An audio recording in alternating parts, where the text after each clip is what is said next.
So tell me about how this transition to remote operations has been for you and also for your district.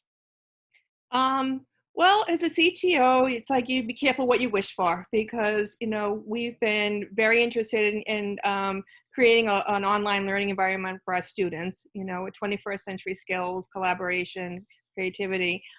We just didn't expect it to happen overnight and at such the grand scale that it happened.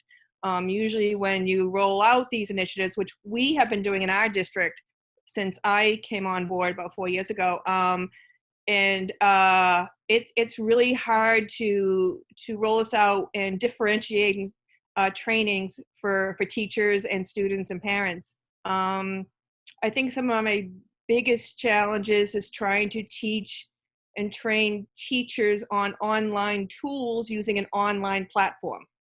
So it's, you're trying to teach them how to use Zoom and Google Meet and just to get them in the same room to have conversations about technology, but they don't even know how to use the technology platform that we're training on. So I think that was our biggest challenge was getting everybody on board, understanding the differences between educators with their skill level of technology. And for us, we had rolled out a learning management system about 3 years ago at the middle high school, which actually has been made it a lot smoother to move to remote learning because many of our teachers were already comfortable with an online platform. So they were available to help be teacher leaders to do some training for us. They had worked with me for the last 3 years on how to incorporate technology into their instruction, and some of the best tools that are out there to do that. We didn't have to go looking for a solution. We had solutions already in-house. We just needed to scale it up to the point where everybody was comfortable with those platforms. Right. No, and it's definitely, I think the one thing that's understated in this transition is the learning curve for teachers. As a former teacher, I know the curve. As someone who shows software, I know the curve. I have neighbors that are struggling. I've helped out different people just kind of wrap their heads around what's possible. So as you talked about the different levels of training, right? How do you support people? Because morale is low across the country. So how do you make people feel like they're having the impact that teachers want to have? And again, the face-to-face is a big difference. So what are some of the best practices that you guys have implemented at Mount Greylock to help set these different technology tools up for success? I think it's been a couple of things. One of them is, really assessing the skill level of our teachers. Understanding that, we have paraprofessionals who are support staff in a classroom who have never actually been on a Zoom breakout or don't know how to pull students into a separate environment during class time. And the other thing I think is for us has been good is having a support staff in the district. We have tech specialists in each of the buildings. I have IT support. Being not 24/7, but making them feel like they can email me or text me on a Saturday night because they're trying to get lessons ready for Monday morning. They're stressing out and I can actually, troubleshoot or at least tell them it's okay, let's figure it out, or let me show you a tool that you might find easier and more accessible for you and your students. I think some of the biggest challenges we're running into is we're getting inundated with apps and free software, and was getting emails from parents and teachers and administrators and saying, oh, so and so is offering us free resources, let's jump on board. So teachers were trying to incorporate so much technology because they felt like that's what remote and online learning is. So we've been able to work with the teachers and say, and we have a platform. This is great, but we don't want kids in front of these screens, for 8 hours a day. Give them activities that gets them outside if you're not in Massachusetts or the Northeast, get them working on, the project-based learning, which we were talking about. And our Commissioner of Education in Massachusetts is big on project-based learning. Make it a research paper that doesn't require students to be in front of you every day listening to a lecture, where they can actually get out and collaborate with students. They can do research on their own, and it just feels more authentic. So the tools are great, and I'm here to support them, but I'm also here to ensure that we're using the right tools for the right reason and not tools for tools' sake. No, absolutely. I host a podcast called Perspectives in Education. And recently I had an individual on that show, and we focused a lot about that, is the idea Yeah. that what are the benefits of this environment? Like you had mentioned, you'd really wanted to explore these avenues, but there wasn't maybe enough to get everyone to jump in. So yeah, we're in troubling times, but there are benefits that come out of it. But then there's also the negative, is that everyone jumps in and they think it's got to be technology driven. My daughter right now is doing a project on Zinc, where we're just building Google Slides, doing research. So she's learning how to look up information. And to your point, I think it's a perfect project-based lesson. She has got a couple of weeks to execute. And it's not that she's forced to use technology. She just uses the technology to do what normal folks would do when they're looking up and working on specific things. So it's a great call out. How are you all handling the asynchronous, synchronous learning conversation? As I look and read around what's happening in education today, there are different points of view over, learning right now, everyone together, or putting information out and giving kids time to digest it and handle it at their own pace while there is still a due date. Well, we can't do synchronous learning right now for a lot of reasons. Digital equity. A lot of families don't have enough bandwidth. They don't necessarily have access to devices. I hear from a lot of families, like they have one laptop in the entire family that's being used by 3 students and the parents during the day. I think we need to look at, okay, so this is great. We'd love to see the kids' faces. It's great to do a check-in, but then send them off and be able to work on things on their own. Using video, lesson recording apps, sharing a Google Doc, having an ongoing discussion board in your LMS. We need to move away from that synchronous learning into asynchronous learning, because this is what our students are going to be exposed to when they go into college and they go on to workplaces. And it's teaching them a lot of skills about accountability and being able to set a schedule and commitment and a lot of those things we want them to learn. And our students all learn differently. And if we're putting them all in a synchronous situation, you're not going to get every student. I'm noticing it with teachers. I can do trainings using Zoom, but the teachers come back to me, and I get it, because if I was doing this face to face, I would be addressing the same issues.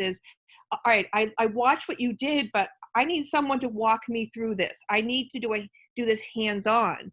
While other teachers don't want me in front of them. They would rather say, send me the video, send me the instructions, and I can figure it out. So it's also tied to their learning styles. And I think, while synchronous learning is important, we need that social connection with each other. I think we need to think in terms of the asynchronous learning right now. And I like to think that maybe going into the fall and into the next school year is that we continue on with these types of learning environments for our students. No, I agree. It is a challenge, to go through these different pieces. So you mentioned something there. I want to just stop before I ask the next question. And you were talking about, we all learn differently. I'm in that boat too. Like I like to kind of go through and work with somebody versus always just figuring out on my own. I like that connection. How are you guys supporting different learning styles? You have students that have special needs, and how's that challenge been for you all? And what tools or ideas have you guys implemented to help? I think for our students, the special ed population is really the ones who are struggling the most. They they're used to that one-on-one connection with a paraprofessional, our special ed teacher. And so we're working hard to figure out what's best work for each student.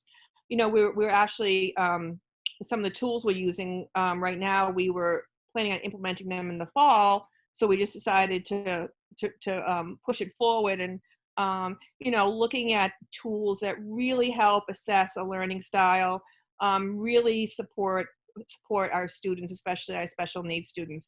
But our special needs population is struggling, and we continue to try and figure out the best way. And the best way to do that is for the special ed teachers to collaborate, having those one-on-one Zoom conversations with students. And honestly, not everybody can learn in front of a screen, whether it's a special ed student or a gen ed student. And so they will probably continue to struggle, as well as our gen ed students. But I think our special ed department is doing a fantastic job trying to tailor learning for each of the students. I think we only recently went to remote learning officially last Tuesday. So it was more enrichment for the past 4 to 6 weeks. So now our teachers are like, in the driver's seat. They're really focusing on our remote learning plans and assessing every student. And parents, I hear, are struggling too. It's like even their skill level of, all right, I got a kindergartner who needs to get into a Zoom meeting. How do I do that? And there are students who are living with grandparents or and guardians who are not as comfortable with technology. And so it's like everybody is learning right now. Even me. It's some of these tools that we're using, I have not used because I never needed to. And so I'm learning with the students and with the teachers on some of these tools. And I'm going to be a lot smarter when I come out of this. So. Again, all the negative that's happening in the world, the little positives, we got to take every single little positive out of it that we can get. And I think you're absolutely right. I joke with my friends that, hey, I'm passing 6th grade, everybody. I mean, I'm feeling good about myself. I'm able to work and I'm passing 6th grade, so as I partner up with my daughter on her stuff, it's a good thing. I've never probably been closer with my 6th grader than I am now. I mean, we've always been close, but to like sit down and strategically work on the Zinc project or something like that, there are a lot of shining moments that are coming out of this. Yeah, and I think when this whole school closure started, I was like, oh my goodness, I'm glad my kids are growing up. I don't know how, like I feel like our parents are essential workers. I really do.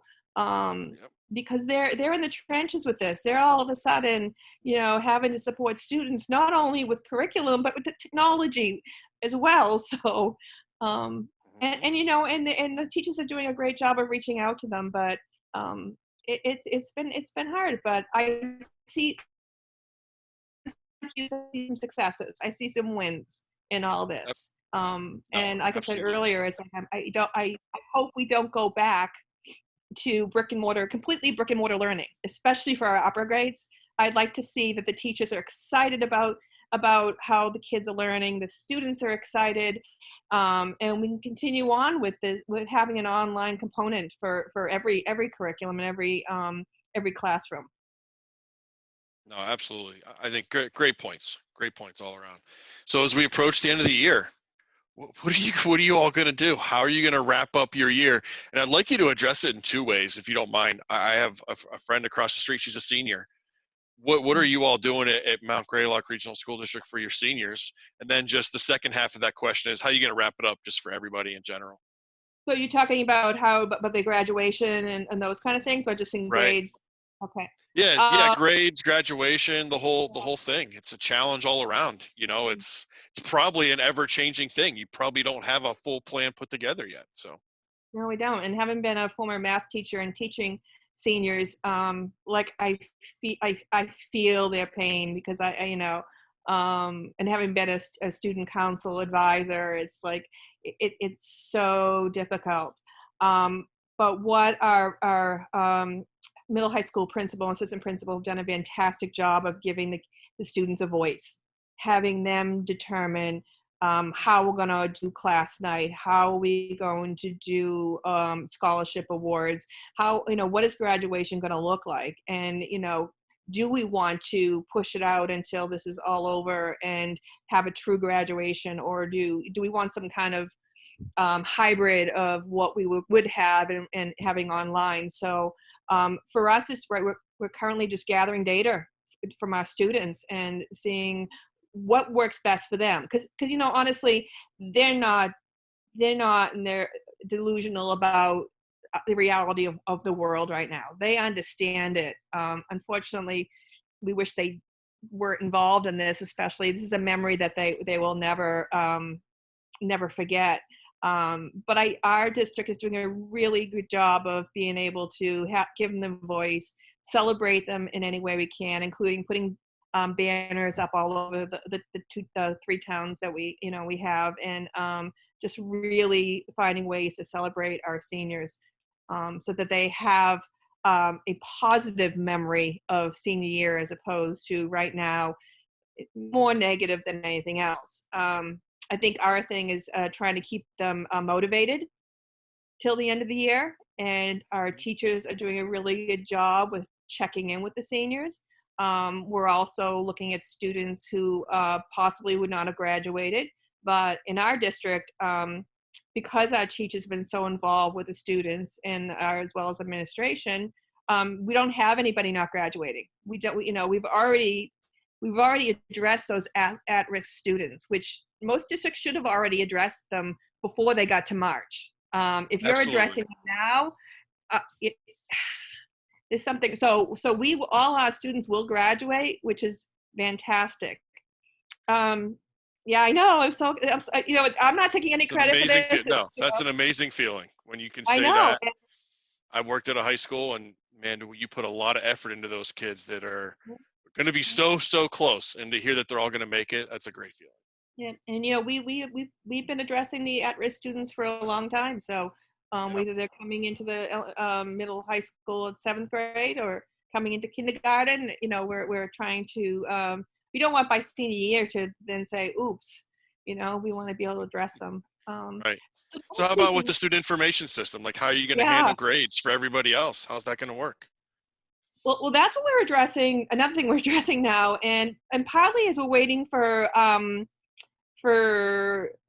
information to come from the Department of Elementary and Secondary Ed. All our grades basically stopped in March when schools closed. Our attendance stopped at that point as well. So right now, and the problem also, so right now we're looking at doing complete and not incomplete Right. for a grading system for right now. So our goal is just to have students get the work done in a with a rubric that has a level of understanding and mastery. And we're looking at GPAs, but right now it's more we just want the kids engaged in the process and get them working. And this complete and incomplete is an easy way to do that right now. We're looking at trying to figure out how to balance our 3rd quarter and 4th quarter, because our 3rd quarter was during this whole thing. So we're trying to reduce the impact that the 3rd quarter has and increase the impact that the 4th quarter will have. We're also weighing heavily on the 1st semester to make sure that students were doing well in the 1st semester. That's going to weigh heavier, but not to the point where the motivation is gone to continue. Having taught seniors, they know how to calculate exactly how much work they have to do to keep that grade so that they get it, so that they're not, their college acceptance aren't revoked. So, so they do a really good job of that. So it's more of for us, it's more of just keeping the kids engaged and motivated. And at the elementary school level, it's more about the social emotional piece and keeping them, safe and emotionally and physically safe. So we don't have an answer, and I don't know how many districts do have an answer yet, but it's definitely the top of the discussions going forward. We're in At the end of crisis. the day, Yeah. oh, I'm So we're sorry. in crisis mode. So we're in crisis mode. This is triage. This is not. This is not the time to be given Fs. It really isn't. No, no, you're 100% right. And at the end of the day, we're all in the same boat. We're all working to keep learning going.